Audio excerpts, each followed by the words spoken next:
I tried to teach myself to fantasize paintings with brighter colors, but finding this inexplicable internal resistance in doing so. And what is best for stimulating the imagination, other than LSD? Right, the children's fairy tales. Always wanted to make some illustrations. I'll try to find something simple and fun. For example, here, Andersen's story Silly-Hans. And instead of narrating the drawing techniques again, the video is quite self-explanatory. I will tell you a fairy tale in my own words. So sit back, relax and enjoy. Klods-Hans and gammel, historie, fortalt, again. Far away in the country lay an old manor house where lived an old squire, who had two smarty sons. They both wanted to marry the king's daughter. A crazy idea, but not in our story. After all, she herself announced that she would have for her husband the man who knew best how to choose his words. Imagine how bored she must be. Both brothers were quite confident in their mental abilities. One smartass knew the whole Latin dictionary, and also 3 years issue of the newspaper by heart. Oh, not a chance, dude. The other had worked at the laws of corporation and had some political opinions, so pretty normal guy, eh? He understood besides this how to embroider braces, for he was very ready with his fingers. Oh, you cheeky bastard. Their father gave each of them a fine horse. Then they oiled the corners of their mouths so that they might be able to speak more fluently, put on their best clothes, and mount their steeds. Suddenly the third brother appears.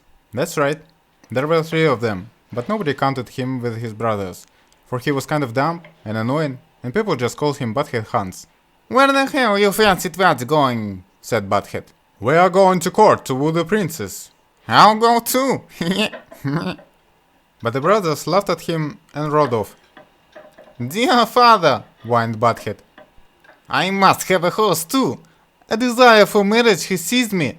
If she will have me, she will have me, and if she won't have me, I will have her. And I'm finally gonna score." "What the hell are you mumbling?" said the old man. "Go play with the squirrels or something." "Well, if I can't have a horse, I will take the goat, which is mine." And he did so. He sat astride on the goat, struck his heels into its side, and went rattling down the high road like a hurricane. His brothers were riding slowly in front. They were thinking over all the good things they were going to say, for everything had to be thought out. "Hello!" bawled Butthead Hans. "Here I am! Just look what I found on the road!" And he showed them a dead crow, which he had picked up. "Shitwit," said his brothers. "Just why?" "I shall give it to the princess." "Well, do so certainly," they noted passing by. "Here I am! Again. Look what I have just found! You don't find such things every day on the road." And the brothers turned around to see what in the world he could have found, hoping it's not something dead again. "That's an old wooden shoe. Are you going to send that too? To the princess?" "Of course I shall!" returned Butthead, and the brothers laughed and rode on a good way. "Here I am!" shouted Butthead. "Better and better, it's really something!" "Oh, for Christ's sake, what have you found now?" asked the brothers. "Ah, it's really too good! How pleased the princess will be!" "Just lengthwise pillock! This is just mud straight from the ditch!"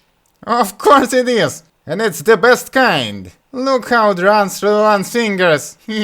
And so saying, he filled his pockets with the mud. "What ifs, lad?" The brothers rode on so fast that dust and sparks flew all around, and they reached the gate of the town a good hour before Butthead. At the city gates they lined up with other suitors. All the country people crowded at the windows of the palace to see the princess receive the suitors. And as each one came into the room, all his fine phrases went out like a candle. "Unacceptable," said the princess. "Off you go." Finally it was the turn of the brother who knew the dictionary, but he did not know it any longer. And the floor creaked, and the ceiling was all made of mirrors, so that he saw himself standing on his head. And by each window were standing 3 reporters and an editor, and each of them was writing down what was said, to publish it in a paper. And they had made up the fire so hot that it was grilling. "It's hot in here, isn't it?" said the suitor. "Of course it is," My father is roasting young chickens today, said the princess. There he stood like an idiot. He was not prepared for such a speech. He did not know what to say, although he wanted to say something witty. That's all you got, said the princess. Take him out. And out he had to go. Now the other brother entered. How hot it is, he said. Of course, we are roasting our chickens today, remarked the princess. How do you, he said, and the reporters wrote down. How do you, How do you get here, little itty? Mocked him the princess. Take him out. Now butthead Hans came in. He rode his goat right into the hole. What a goat, eh? I say, how roasting hot it is here, said he. Of course we're roasting young chickens today, said the princess. That's good, replied Butthead. Then can I roast a crow with them? Heck yeah, said the princess. But have you anything you can roast them in? For I have neither pot nor saucepan. Oh, rather. Here's a cooking implement, all right. And he drew out the old wooden shoe and laid the crow in it. That's quite a meal, said the princess. But where shall we get the soup from? I've got that in my pocket, said Butthead Hans. I have so much that I can quite well throw some away. And he poured some mud out of his pocket. I think you're freaky and I like you a lot, said the princess. You can answer, and you can speak, and I will marry you. But do you know that every word which we are saying and have said has been taken down and will be in the paper tomorrow?